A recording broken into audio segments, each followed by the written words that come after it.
папе, посвященное вашему вниманию, представить стихотворение «Папе».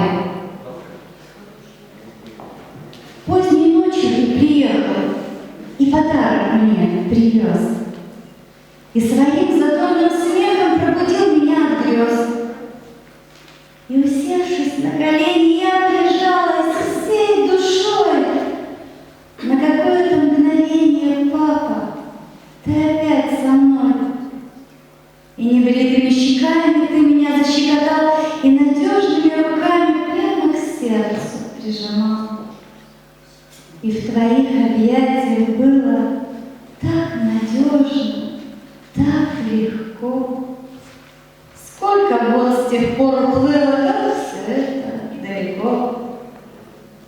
И порой я возвращаюсь в руки сильные твои, чтобы почувствовать защиту и огонь твоей любви.